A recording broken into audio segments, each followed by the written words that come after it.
Olá, bom dia! Que a graça e a paz de nosso Senhor Jesus esteja com você, também juntamente com sua família, em mais um despertar com Deus. Hoje vamos estudar o capítulo 16 do livro de Êxodo, continuando esta narrativa de Moisés neste livro maravilhoso, contando a história da peregrinação do povo de Israel através agora do deserto. Vamos encontrar o tema O Milagre do Maná e o Sábado. Êxodo 16 é um capítulo significativo no livro de Êxodo, pois registra a primeira instância de Deus fornecendo maná aos israelitas no deserto. O capítulo destaca a provisão de Deus para seu povo e sua triste tendência de reclamar e resmungar em meio às circunstâncias difíceis.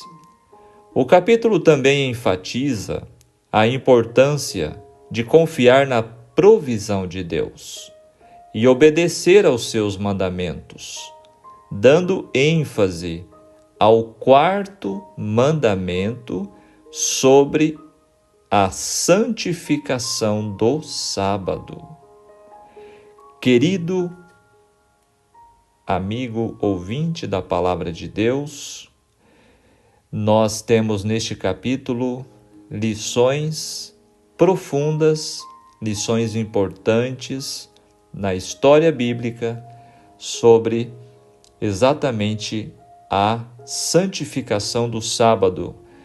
E destacamos que este capítulo 16, ele antecede o capítulo onde, capítulo 20, nós vamos encontrar Deus entregando os 10 mandamentos da lei a Moisés. Vejam que o sábado já é destacado por Deus antes de entregar a lei escrita pelo seu próprio dedo em tábuas de pedra. Algo a você parar e pensar sobre este importante mandamento que nós já encontramos lá no capítulo 2 do livro de Gênesis, quando Deus, após criar esta terra, ele abençoou, descansou e santificou o 7º dia. Vamos ver então os detalhes deste capítulo de hoje. Vamos aos comentários. O versículo 1 descrevendo o deserto de Sim. Este deserto se estende até o sul da península. Portanto, depois de Mara, depois de estarem acampados, também ali por um período de repouso, de pausa, agora eles marcharam. O verso 2, congregação, a palavra é usada quase no mesmo sentido de igreja. Realmente o sentido é o de coletividade dos que foram chamados a sair da vida mundana ou do paganismo para se tornarem povo de Deus. O verso 3. O verso 3 descreve a terceira grande murmuração do povo, causada pela fome. Eles se lembraram das panelas de carne que comiam lá no Egito. Sentiram saudade da vida de escravos. Terrível, né? Coisa triste. A pessoa ingrata sempre sonha com outras condições longínquas e nunca quer enfrentar o presente. O versículo 5 aponta para a importância e santidade do sábado, do 7º dia, antes de chegarem ao Sinai. Verso 6, Israel precisava aprender que foi o Senhor que os tirou do Egito. Em boa parte da jornada, a presença ou intenções de Deus eram questionadas pelos israelitas. Estavam sempre questionando e murmurando. Verso 7, eles disseram: quem somos nós? Uma tentativa para mostrar ao povo quem é a real autoridade e liderança. Novamente, a liderança de Deus é colocada em questão. Agora, comentando o verso 13, o texto menciona apenas brevemente as codornizes e então foca predominantemente o maná, que marca a duradoura presença divina através da experiência no deserto. Este tema foi retomado por Jesus lá no Novo Testamento, no capítulo 6 de João, quando Jesus se referiu ao maná que o povo comeu no tempo de Moisés. Descrevendo o verso 15, quando o povo viu, perguntaram: o que é isso? Em hebraico, a pergunta tem a forma semelhante à palavra maná, que é o nome então dado a este pão do céu.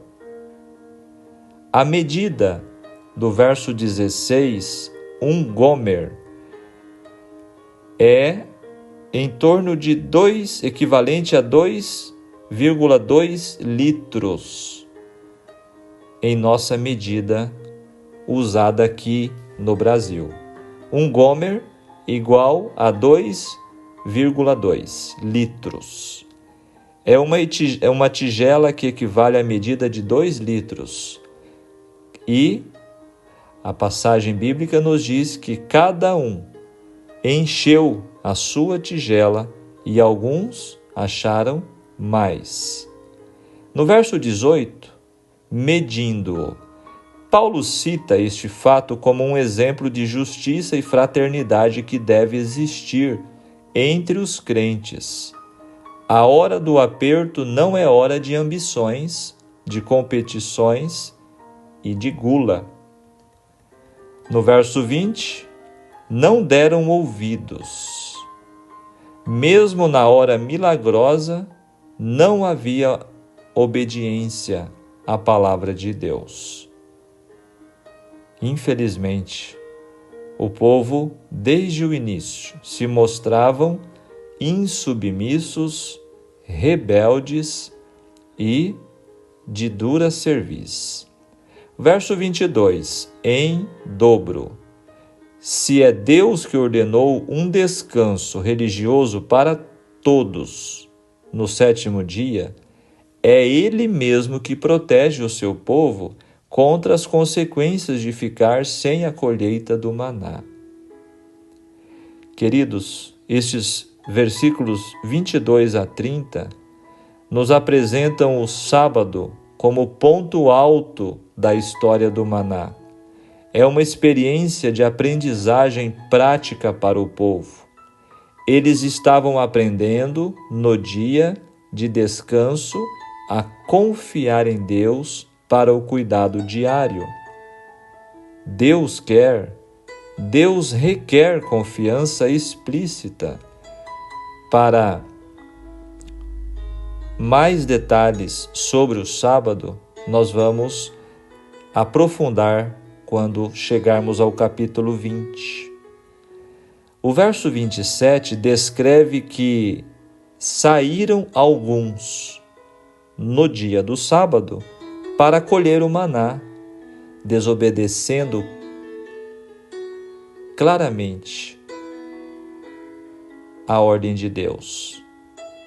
A dúvida, a desobediência e a curiosidade vãs são as forças que dirigem aqueles que ainda não aprenderam a ser dirigidos pela palavra de Deus.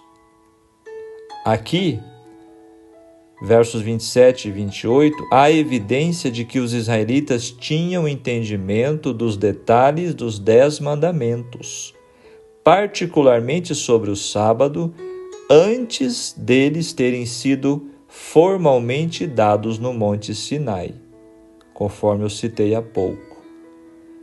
Vocês se lembram do estudo que fizemos quando eles estavam no Egito ainda? Que antes de serem libertos do Egito, eles precisavam fazer uma reforma na obediência ao 4º mandamento, ao mandamento do sábado? Pois então, tudo isto fica muito claro para nós que o sábado, ele já era um mandamento estabelecido por Deus, lá no Éden, e que a escravidão do Egito havia feito com que fosse muito difícil para o povo, como escravos, obedecerem. Então, agora, antes do Sinai, novamente Deus, ele traz ao povo a importância e ressalta exatamente a necessidade da obediência a este mandamento. Verso 31, Casa de Israel. Este era um dos nomes usados para descrever Israel como sendo uma família única, de linhagem real. O profeta Ezequiel usa também este nome. Verso 33, diante do Senhor, num lugar santificado, mudando-se logo depois para a Arca da Aliança, lá no capítulo 25.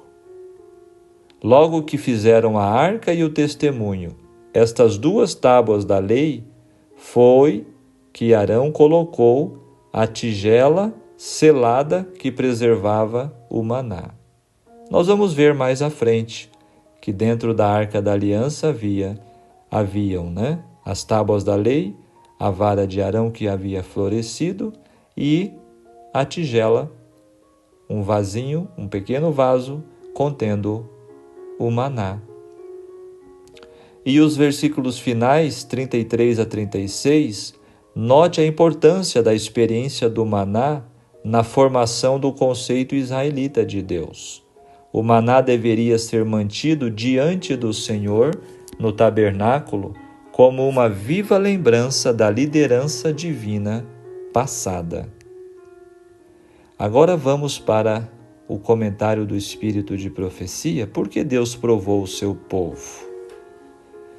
Quando fez 1 mês que se achavam ausentes do Egito, então, fazendo-se 1 mês que haviam saído do Egito, fizeram seu primeiro acampamento no deserto.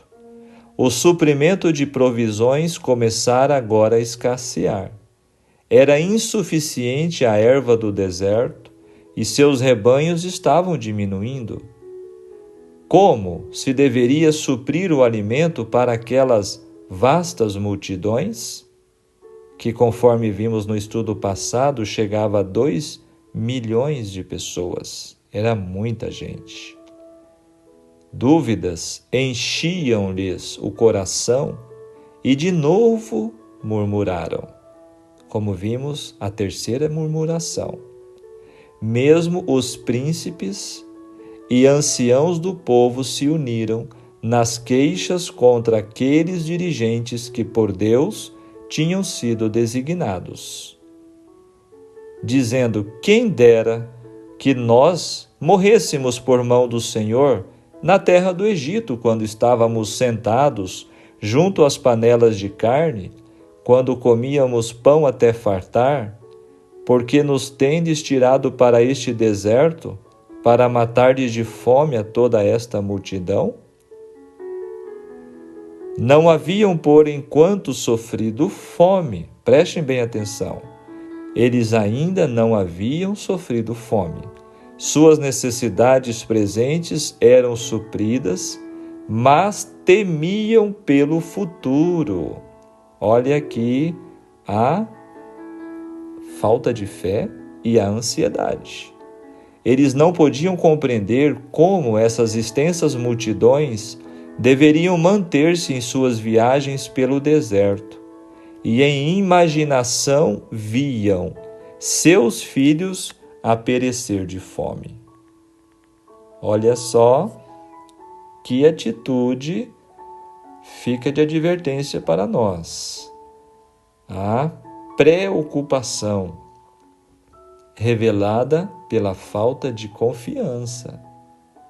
O Senhor permitiu, continua o texto, o Senhor permitiu que as dificuldades os rodeassem e que escasseasse o suprimento de alimentos para que seu coração pudesse volver-se àquele que até ali lhes havia sido libertador. Se em sua necessidade o invocassem, ele ainda lhes concederia sinais manifestos de seu amor e cuidado. Ele prometera que, se obedecessem aos seus mandamentos, nenhuma enfermidade lhes sobreviria, e era pecaminosa incredulidade de sua parte considerar antecipadamente que eles ou seus filhos poderiam morrer de fome. Gente, isso daqui me chamou muito a atenção. Essa mesma atitude é muito comum em cada um de nós até hoje. Muitas vezes nós começamos a ficar ansiosos e sobremaneira preocupados com o futuro. Começamos a sentir medo como o povo e começamos a manifestar incredulidade. Olha que advertência. Por que Deus estava provando o seu povo? Exatamente para que eles pudessem vivenciar a fé. Voltando ao texto, Deus prometera ser o seu Deus, tomá-los para si como um povo e guiá-los a uma terra vasta e boa, mas eles estavam prontos a desfalecer a cada obstáculo encontrado no caminho para aquela terra. De maneira maravilhosa, Ele os tirara do cativeiro no Egito, para que os pudesse elevar e enobrecer e fazer deles um louvor na terra. Mas era-lhes necessário encontrar dificuldades e suportar privações. Deus estava a tirá-los de um estado de degradação e a adaptá-los a ocuparem uma posição honrosa entre as nações e receberem importantes e sagrados encargos.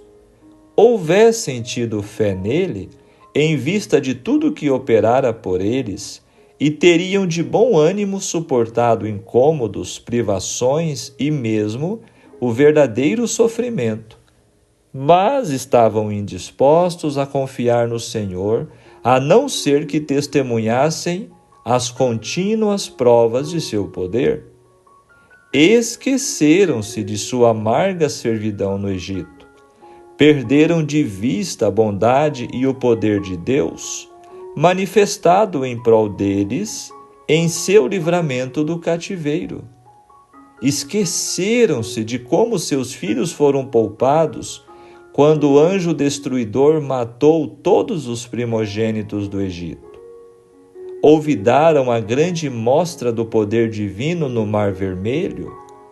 Perderam de memória que, enquanto atravessaram sem perigo pelo caminho que lhes havia sido aberto, os exércitos de seus inimigos, tentando segui-los, foram submersos nas águas do mar. Parece que nada tinha acontecido, parece que Deus não tinha feito nada por eles. Percebem, queridos, que coisa terrível é a incredulidade, o esquecimento de tudo que Deus faz por nós, de tudo que Deus já fez. Olha, eles perderam tudo aquilo da memória. Viam e sentiam unicamente seus incômodos e provações presentes, em vez de dizerem: Deus fez grandes coisas por nós, conquanto tenhamos sido escravos, está a fazer de nós uma grande nação. Ao invés disso, eles falavam das dificuldades do caminho e consideravam quando terminaria sua cansativa peregrinação. A história da vida de Israel no deserto foi registrada para o benefício do Israel de Deus até o final do tempo. Olha só, o registro do trato de Deus aos errantes no deserto, em todas as suas marchas de um para o outro lado, em sua exposição à fome, sede e cansaço, e nas notáveis manifestações de seu poder em auxílio deles, acha-se repleto de advertências e instruções para o seu povo, em todos os tempos. A experiência variada dos hebreus era uma escola preparatória para o seu lar prometido em Canaã. Deus quer que seu povo nestes dias reveja com humilde coração e espírito dócil as provações pelas quais passou o antigo Israel, a fim de que possa instruir-se em seu preparo para a Canaã celestial. Muitos, ouçam bem, muitos consideram os israelitas daquele tempo e admiram-se de sua incredulidade e murmuração, achando que, se tivessem estado no lugar deles, não teriam sido tão ingratos. Mas, quando sua fé é provada, mesmo com pequenas aflições, não manifestam maior fé ou paciência do que fez o antigo Israel. Quando levados a situações angustiosas, murmuram contra o meio que Deus escolheu para os purificar. Posto que sejam supridas suas necessidades presentes, muitos não estão dispostos a confiar em Deus para o futuro e se acham em constante ansiedade, receosos de que a pobreza lhes sobrevenha e seus filhos venham a sofrer. Alguns estão sempre a ver antecipadamente o mal ou a aumentar as dificuldades que realmente existem, de modo que seus olhos ficam cegos às muitas bênçãos que lhes reclamam gratidão.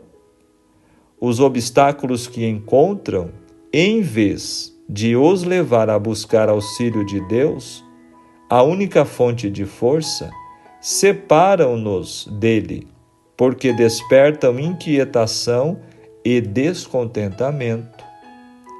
Fazemos bem em ser assim duvidosos? Por que deveríamos ser ingratos e desconfiados? Jesus é nosso amigo. Todo o céu se interessa em nosso bem-estar, e nossa ansiedade e temor entristecem ao Espírito Santo de Deus.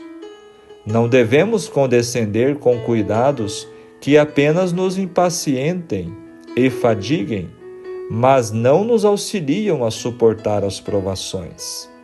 Nenhum lugar deve dar-se àquela desconfiança para com Deus, a qual nos leva a fazer dos preparativos para as futuras necessidades a principal preocupação da vida, como se nossa felicidade consistisse nessas coisas terrestres.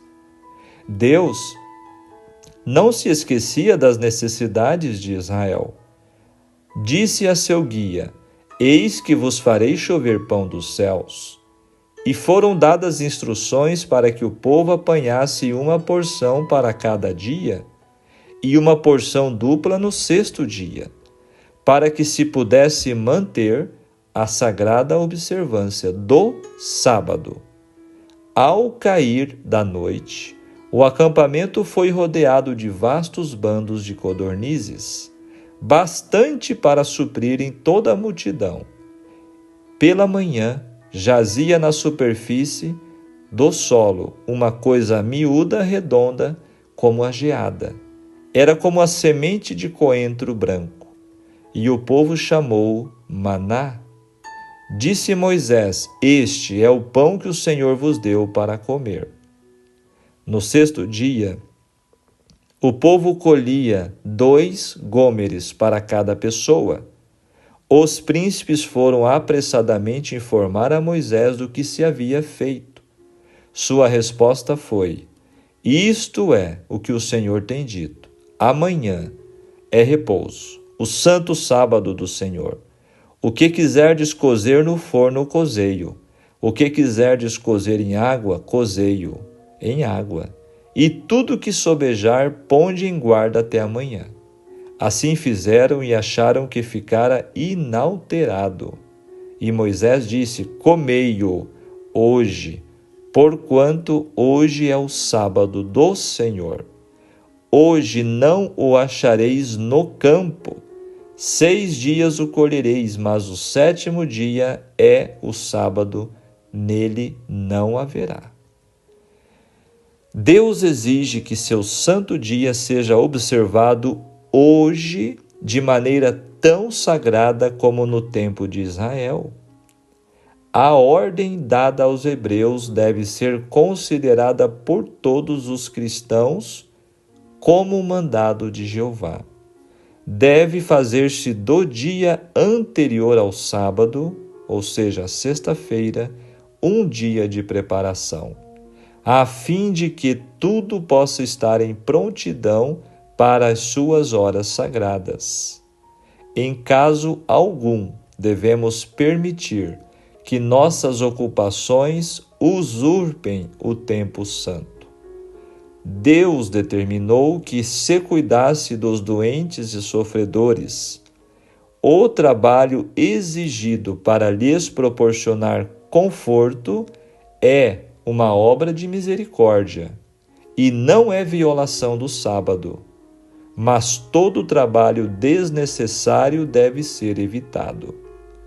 Abrindo um parênteses aqui, para todos aqueles pastores, líderes e pregadores da internet que dizem que Jesus trabalhou no sábado, aqui fica evidente e claro que tipo de trabalho é permitido e é propício para o sábado. Vamos ler novamente, repetir. O trabalho exigido para proporcionar conforto é uma obra de misericórdia. Deus determinou que se cuidasse dos doentes e sofredores, mas todo o trabalho desnecessário deve ser evitado. Ok?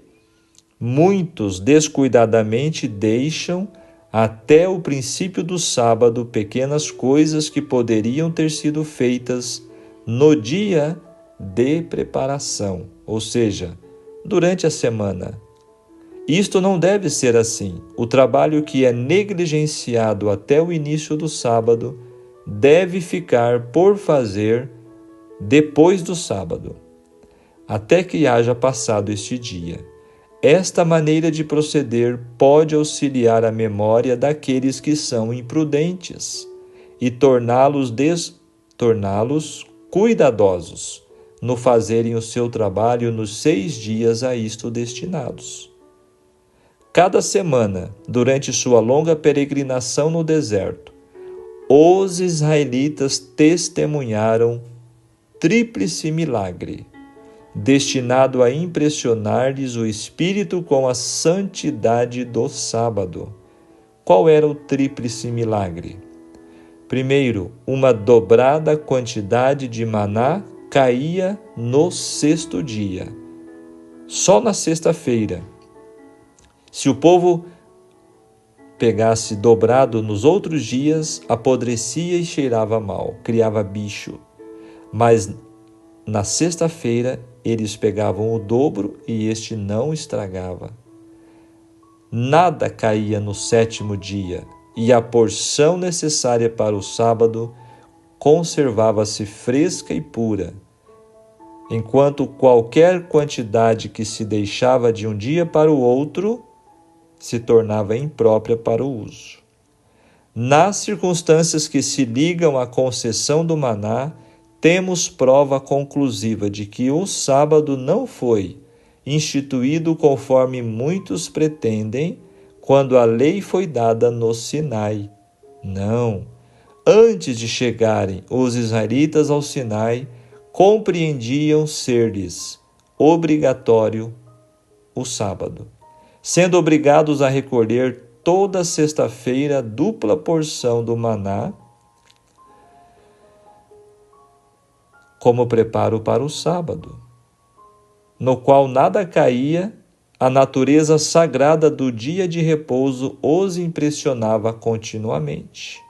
E quando alguns dentre o povo saíram no sábado para apanhar o maná, o Senhor perguntou: até quando recusareis guardar os meus mandamentos e as minhas leis?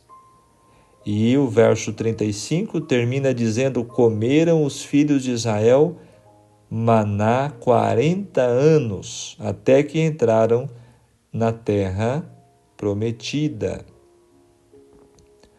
Queridos, o estudo de hoje nos apresentando o maná e o sábado nos traz esta profunda reflexão, este ensinamento muito importante com relação à santidade do sábado, o quarto mandamento da lei de Deus.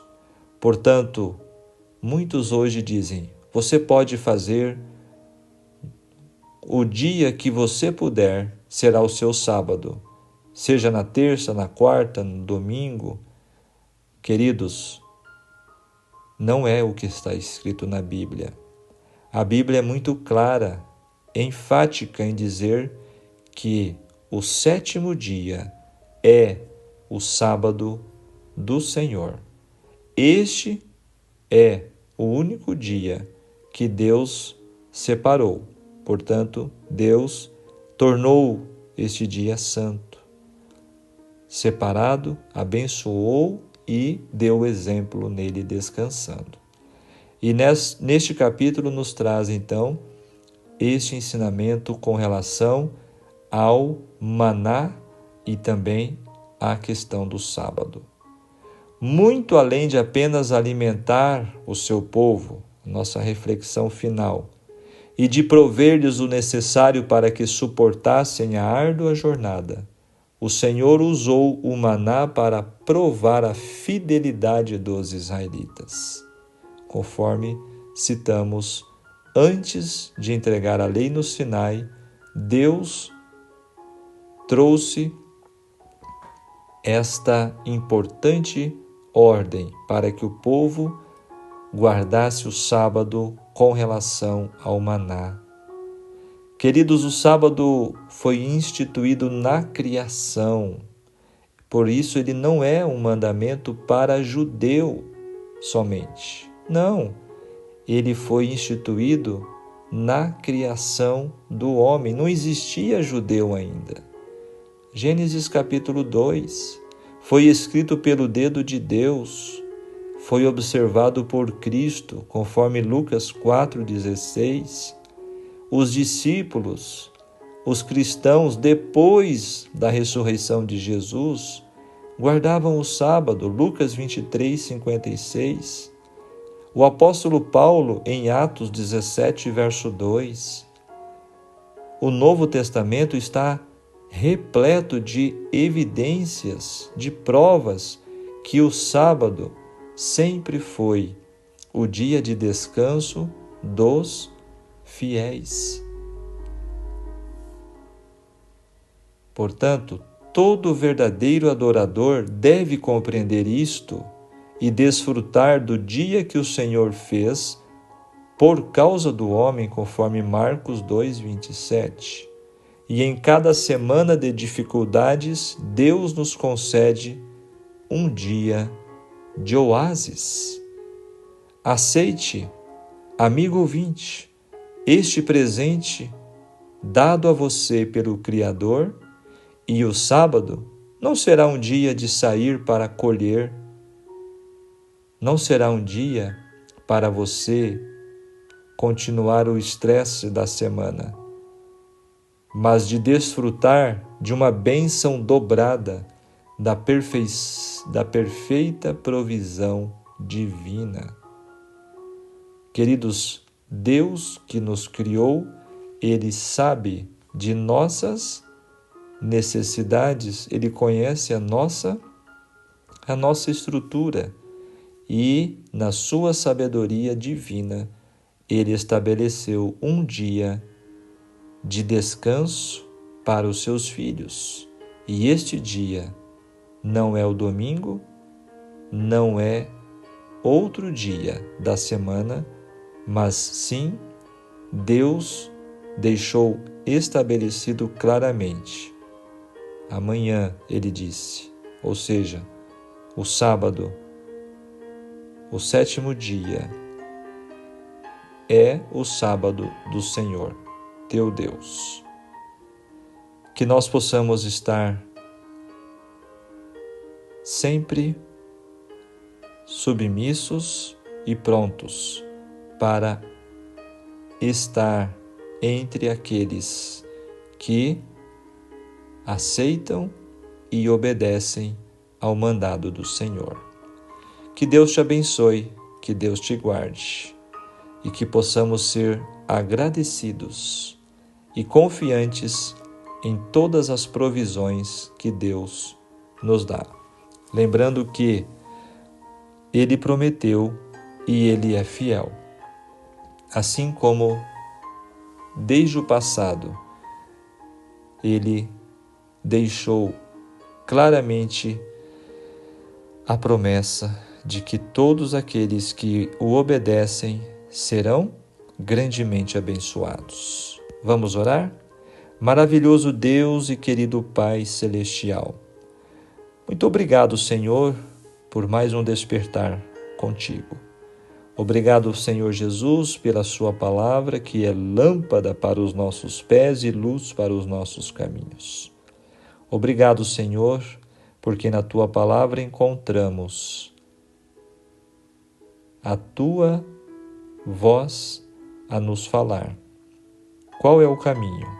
Qual o nosso dever? Qual a sua vontade para nossas vidas? Venha abençoar a todos que estão acompanhando este estudo e que o Senhor guie os nossos passos em mais esse dia e nos dê um coração sempre pronto a te obedecer. Nós te rogamos em nome de Jesus. Amém. Muito bem, amigos, irmãos, que Deus te abençoe, que Deus te guarde. Tenham todos um ótimo dia. Um grande abraço do seu amigo, do seu irmão em Cristo, o pastor Sérgio Baia. E, como eu havia dito, ontem não foi possível enviar o estudo, pois estávamos em viagem e eu não tive um local ideal para fazer a gravação. Mas hoje chegamos de viagem, estamos recomeçando mais uma semana de jornada bíblica na Palavra de Deus. Se Deus quiser, amanhã estaremos juntos novamente. Um grande abraço. Tchau, tchau.